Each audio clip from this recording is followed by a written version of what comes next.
स्वागत है आपका। आज हम पढ़ने वाले हैं इंडियन कॉन्ट्रैक्ट एक्ट यानी कि भारतीय संविदा अधिनियम 1872। 1872 का ही एक और एक्ट है और वो है हमारा इंडियन एविडेंस एक्ट।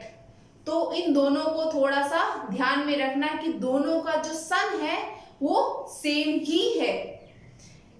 तो हमारी क्लास में आज हम पढ़ रहे हैं contract act, Indian contract act जो कि 1872 का है। ये एक्ट फोर्स में कब आया था?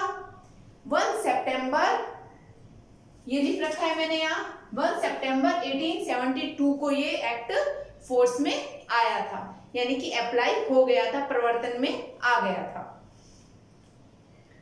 ये एक्ट जब बना था उस समय ये एक्ट बहुत मोटा था। इसके अंदर जैसा कि अब है कि इंडियन कॉन्ट्रैक्ट का पहला पार्ट है, फिर इसका दूसरा भाग है, यानी कि इसका भाग 1 और भाग 2, दो भागों में डिवाइड कर रखा है। पर इसके बीच में सेल्स ऑफ गुड्स जो एक्ट जो अब अलग आ चुका है, अलग बन चुका है, वो भी इंक्लूड था। और ये पूरा एक्ट बहुत भारी था और इसके इस भारीपन को कम करने के लिए ही, यानी कि इसको इजी गोइंग पढ़ने के लिए, इसका वजन कम नहीं करना है यहाँ, इजी गोइंग इसको देखने के लिए ही सेल्स ऑफ गुड्स को इसमें से निकाल के अलग एक्ट बना दिया गया। तो अब जो हम पढ़ते हैं वो कॉन्ट्रैक्ट एक्ट का भाग 1 और भाग 2, वो दो भागों में जो डिवाइड है उसको अलग अलग भागों के हिसाब से पढ़ते हैं। एलएलबी में भी दोनों पेपर अलग अलग होते हैं, यानी कि पार्ट 1 और पार्ट 2 ये दो पेपर में डिवाइड है, ना कि इसको एक ही पेपर माना गया है। जुडिशरी एग्जाम में दोनों मिक्स करके पूछ लिए जाते हैं, पर मोस्टली क्वेश्चन जुडिशरी में मोस्टली क्वेश्चन है वो भाग 1 में से पूछे जाते हैं, जहां ये पूछा जाता है कि संविदा कहाँ है, सेक्शन, डेफिनेशन, कौन कर सकता है, कौन नहीं कर सकता है।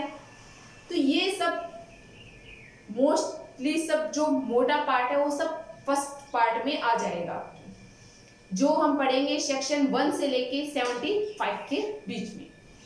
तो अब हम आज इसका एक इंट्रोडक्टरी पार्ट है जो वो हम पढ़ने वाले हैं। तो सेक्शन 1 एज यूजुअल जो सभी एक्ट्स में होता है कि ये पूरे भारत में अप्लाई होगा सिवाय जम्मू कश्मीर राज्य को छोड़कर। 370 हटाने के बाद में क्या सिचुएशन है ये पूरी स्थिति क्लियर होने के बाद पता चलेगी। अदरवाइज जो एक्ट में है वो यही है कि ये पूरे भारत में अप्लाई होता है। अब हम आते हैं 370 अगर हट चुका है, कंप्लीटली हट चुका है, तो वहां पर उसको जम्मू कश्मीर राज्य को भी उसमें इंक्लूड कर लिया जाएगा। सेक्शन 1 तो हमारा ये बता चुका है कि ये भारत में अप्लाई है। सेक्शन 2 डेफिनेशन क्लॉज है और यही है जो सबसे इंपॉर्टेंट क्लॉज है, क्योंकि हमें सबसे पहले ये तो देखना होगा कि कॉन्ट्रैक्ट आखिर होता क्या है, कौन करता है इसको। मैंने आपको कहा, एक एग्जांपल देती हूं, ए ने अपनी वाइफ बी को कहा कि अब की बार एनिवर्सरी पर, मैरिज एनिवर्सरी पे मैं तुम्हें एक सोने की रिंग दूंगा। अब हुआ मैरिज एनिवर्सरी आ गई और इन्होंने कुछ नहीं दिया, सोने की छोड़िए, इसने कहा मैं हीरे की अंगूठी दूंगा।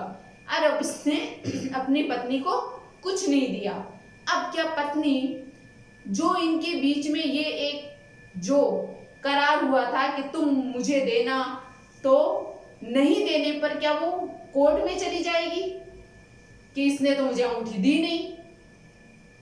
तो यहां ऐसा नहीं है क्योंकि ये कॉन्ट्रैक्ट ही नहीं है। कॉन्ट्रैक्ट कब होगा? ये क्या था, उसने अपने पत्नी को सिर्फ एक स्टेटमेंट दिया था, एक बात कही थी कि हाँ उस समय मैं तुम्हें एक अंगूठी दे दूंगा, नहीं दी तो नहीं दी। अब हम देखने वाले हैं कि कॉन्ट्रैक्ट होता क्या है। तो सबसे पहले proposal, section 2A, section 2 definition close है और उसके अंदर इसके ABCD में इसके पार्ट डिवाइड किए हुए हैं। तो सेक्शन 2 का क्लॉज ए है जिसमें प्रपोजल के बारे में बताया गया है। प्रपोजल यानी कि प्रस्ताव। ए ने बी को क्या कहा कि तुम मुझे क्या दे दो, कुछ पैसे दे दो, 1000 रुपए दे दो और मैं तुम्हें इसके बदले में क्या दूंगा, साइकिल दूंगा। यानी कि 1000 रुपीज दे दो और उसके बदले में साइकिल ले जाओ। ए ने ये बात किसको कही है, बी को कही है। अब ए के द्वारा बी को जो कहा गया है ये क्या है, प्रपोजल। सेकंड पर आते हैं, सेक्शन 2 का क्लॉज बी, प्रॉमिस। बी के द्वारा ए की कही हुई बात को स्वीकार कर लेना उसका वचन हो जाएगा, उसका प्रॉमिस बन जाएगा। इसने प्रपोज किया और इसने एक्सेप्ट कर लिया, तो ये क्या हो गया, प्रॉमिस हो गया। अब सेक्शन 2 का क्लॉज सी क्या बोलता है, प्रॉमिसर और प्रॉमिसी की डेफिनेशन। यानी कि जो प्रॉमिस करने वाला है वो क्या होगा, वो प्रॉमिसर होगा और जिसने एक्सेप्ट किया है प्रपोजल को वो क्या कहलाएगा, प्रॉमिसी कहलाएगा। सेक्शन 2 का क्लॉज डी है, consideration. It's a very important points. Consideration it's a very important in contract act. Without consideration not contract. Consideration बहुत जरूरी है, यानी कि प्रतिफल। यहां पर कॉन्ट्रैक्ट क्यों नहीं हुआ था, पति ने पत्नी को अंगूठी देने के लिए कहा, तो यहाँ कॉन्ट्रैक्ट क्यों नहीं हुआ, क्योंकि पत्नी ने बदले में क्या दिया।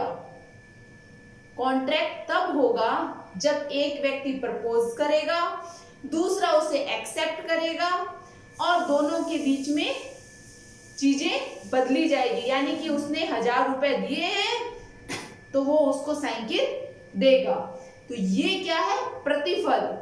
आपने जो दिया है उसके बदले में कुछ देना, ये है प्रतिफल यानी कि कंसिडरेशन।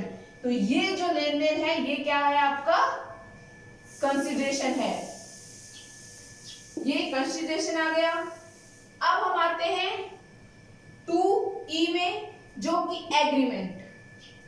अब इनके द्वारा ये जो चीजें कही गई है ये सब क्या हो जाएगी, इसने इसको दे दिया, इसने इसको दे दिया, ये हो गया हमारा एक एग्रीमेंट। ये हो गया हमारा एक एग्रीमेंट।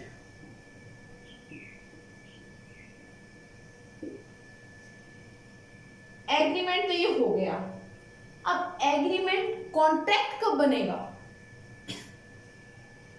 एग्रीमेंट कॉन्ट्रैक्ट कब बनेगा, सभी करार संविदा नहीं होते जबकि सभी संविदाएं करार होती है।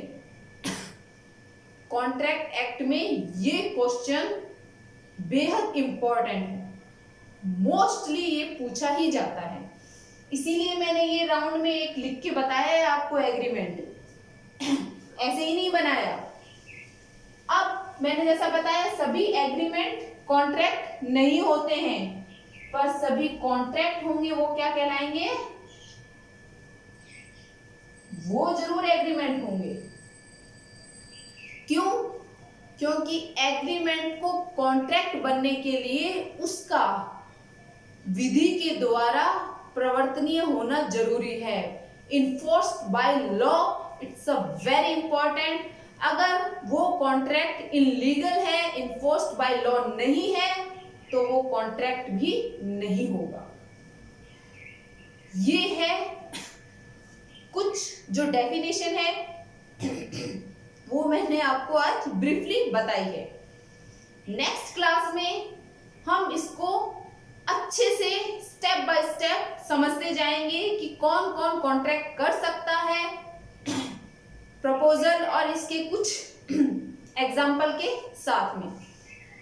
तो आज की क्लास हम यही खत्म करते हैं। मिलते हैं नेक्स्ट क्लास में कॉन्ट्रैक्ट एक्ट के साथ में उसी टॉपिक को अच्छे से रेगुलर रखते हुए पढ़ते हुए। तो आज के लिए धन्यवाद। अगर आपको मेरी क्लासेस अच्छी लगे तो प्लीज लाइक कीजिए, शेयर कीजिए और कमेंट कीजिए। इसके अलावा मैं आपको ये भी जरूर कहूंगी कि आप बेयर एक्ट को साथ में रखते हुए पढ़ें तो ये और अच्छे से जल्दी समझ में आएगा, ना कि जुडिशरी के हिसाब से, बल्कि एलएलबी में भी ये एक्ट जो है हमारा पोर्शन आता ही है, तो हमें दोनों पर्पस से इसको पढ़ना है। तो आज के लिए धन्यवाद। मिलते हैं